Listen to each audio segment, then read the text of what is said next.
पिता ने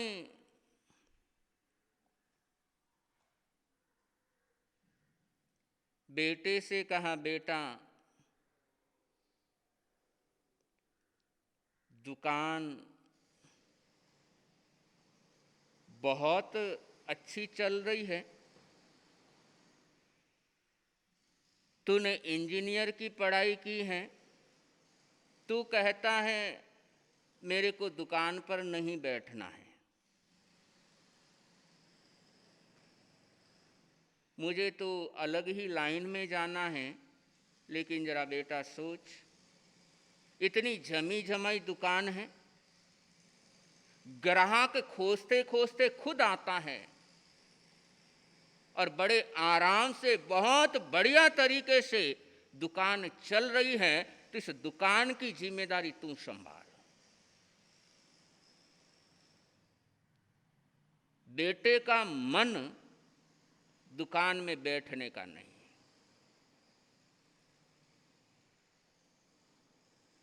बेटा कहता मुझे किसी और फील्ड के अंदर जाना है, कोई नया कारोबार करना है। पिता कहता नया कारोबार करना आसान नहीं है, जीरो से शुरुआत करनी होगी, और ये तो जमी जमाई दुकान है, सब कुछ बढ़िया चल रहा है, कुछ नहीं करना है, सिर्फ इसको आगे बढ़ाना है, इसलिए तू दुकान में बैठ। लेकिन बेटा कहता मैं नहीं बैठता। पिता उसे समझाता है, प्यार से समझाता है, गुस्से में भी बोल दिया, अरे यार इतनी बढ़िया दुकान है और तू कहता मैं अलग करूंगा। बंधु, हमेशा याद रखो, गुस्सा करने वाला जरूरी नहीं तुमसे नाराज हो। गुस्सा करने वाला जरूरी नहीं है तुमसे नाराज हो, गुस्सा करने वाला तुमसे प्यार करने वाला भी हो सकता है। अपना तो एक ही सिद्धांत है, किसी ने गुस्सा कर दिया तो हम समझते वो हमारे से नाराज है, लेकिन गुस्सा करने वाले हमेशा नाराज नहीं होते, गुस्सा करने वाले प्यार करने वाले भी हो सकते हैं। और जिस दिन ये समझ में आ जाता है, उस दिन जिंदगी के सौभाग्य के दरवाजे खुल जाते हैं। और ये समझ आता है, लेकिन तब समझ आता है जब हाथ से परिस्थितियां निकल जाती हैं। वरना घर में हर संतान की यही समस्या, पिता मेरे पर गुस्सा होते हैं।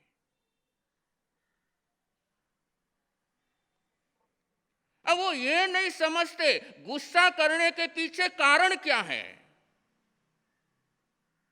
उनको तो एक ही है कि पिता गुस्सा कर रहे हैं, वो ये नहीं समझ पाते क्यों कर रहे हैं। उसके पीछे प्यार भी तो हो सकता है, उसके पीछे उसका हित भी तो हो सकता है, उसके पीछे उसकी अच्छाई भी तो हो सकती, लेकिन उसकी तरफ हमारा ध्यान ही नहीं जाता है। अब पिता ने कहा, बेटा नाराज हो गया,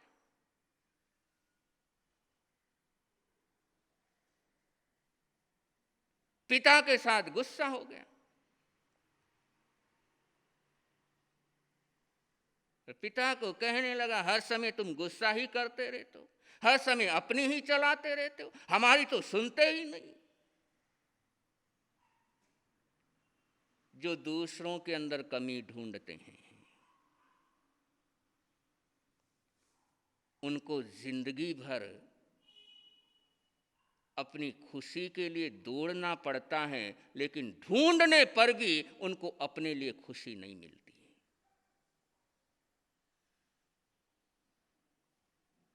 और इतिहास इस बात का साक्षी है। दुर्योधन को हर किसी के अंदर कमी नजर आती थी, हर किसी के अंदर खामी नजर आती थी, और परिणाम जिंदगी भर खुशी के लिए दौड़ता रहा, लेकिन खुशी उसके जीवन में आई नहीं।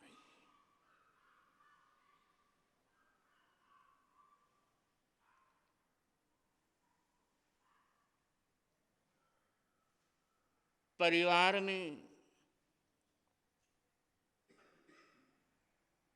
पिता पुत्र जब भी आपस में बात होती, शब्दों की जंग ही चलती, और शब्दों की जंग चलते चलते रिश्तों के अंदर जंग लगना शुरू हो गया। और रिश्तों के अंदर जंग लगा। पहले तो बात होती थी आपस के अंदर बोलचाल के रूप में, शब्दों की जंग के रूप में, लेकिन वो ऐसा रिश्तों के अंदर जंग लग गया, शब्दों की जंग करते करते बोलचाल आपस के अंदर खत्म हो गई।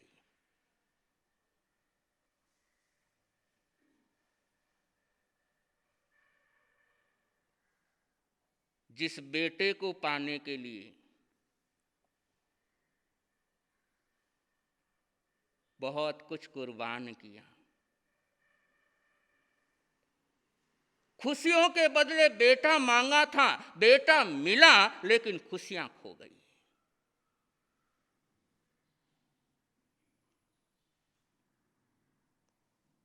और उसका दर्द क्या होता होगा, यह आप अनुमान लगा सकते हैं। सारी खुशियों के बदले बेटा मांगा, बेटा मिला, लेकिन खुशियां खो गई।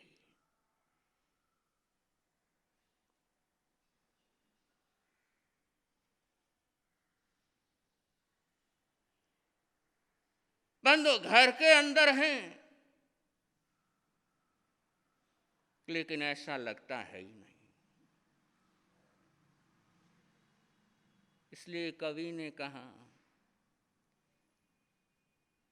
यूं गुमसुम से मत बैठो, यूं गुमसुम से मत बैठो, पराए लगते हो। यूं गुमसुम से मत बैठो, पराए लगते हो। बात ना सही, कम से कम झगड़ा ही कर लिया करो। कम से कम एक अपनेपन का एहसास तो रहेगा, एक अपनेपन की फीलिंग तो रहेगी। लेकिन खुद को पत्थर सा बना रखा है कुछ लोगों ने, खुद को पत्थर सा बना रखा है कुछ लोगों ने। बात कर सकते हैं मगर बोलते नहीं। बेटे का मन तप गया, और जैसे ही मन तपा, वो मन की तपन बाहर निकलने लगी। कभी गुस्से के रूप में निकलती है, कभी दुर्भावना के रूप में निकलती है, कभी घृणा के रूप में निकलती है।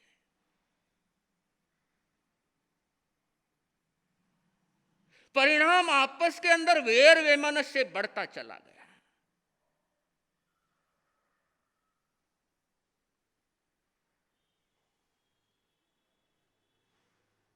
और जब आपस के अंदर वैर वैमनस्य बढ़ जाता है, तब एक दूसरे की छोटी बात भी हमें परेशान कर जाती है।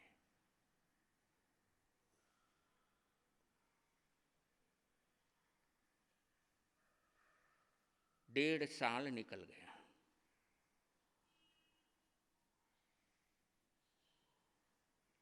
एक दिन पिता ने अपने पुत्र से कहा, बेटा, मेरी तमन्ना थी तेरे हिस्से में मैं दुनिया की सारी खुशियां डालूं, लेकिन जब तुझे उदास देखता हूं, जब तुझे निराश और हताश देखता हूं, तो मुझे लगता है मैं फेल हो गया। बहुत तमन्ना थी, बहुत इच्छा थी, कि मैं अपने राजा बेटा को हमेशा खुश देखूं, हमेशा प्रसन्न देखूं, और उसी का मेरा प्रयास चलता था, लेकिन मैं फेल हो गया।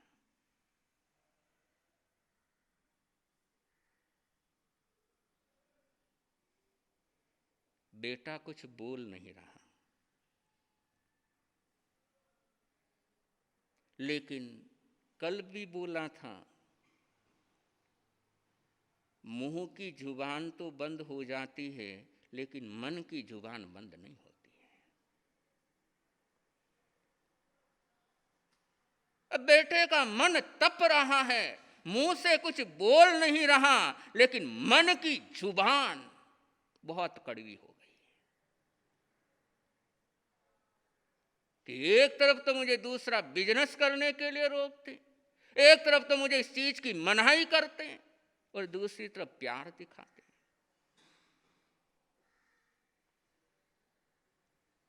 पिता की आंखों में आंसू आ गए, लेकिन बेटे ने पिता के आंखों के आंसू की कोई परवाह नहीं की।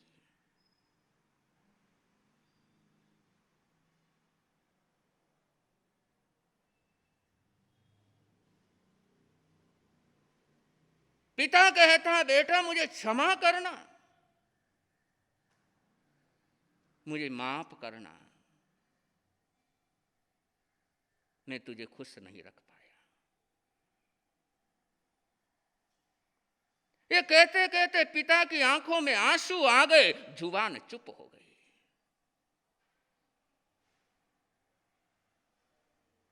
बंधु, बहुत से दर्द ऐसे होते हैं जो आवाज छीन लेते हैं।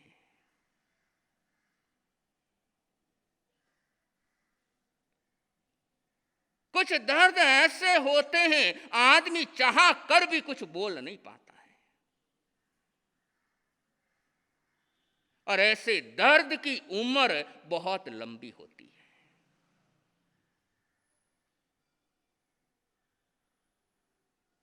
फिर चाहे आदमी कितनी ही प्रार्थना करे दर्द से, कितनी ही प्रार्थना करे कष्ट से, ये दर्द मैं तो तेरे रोज का ग्राहक हूं, कभी कभी तो डिस्काउंट दे दिया कर, लेकिन ये दर्द डिस्काउंट कहां देता है।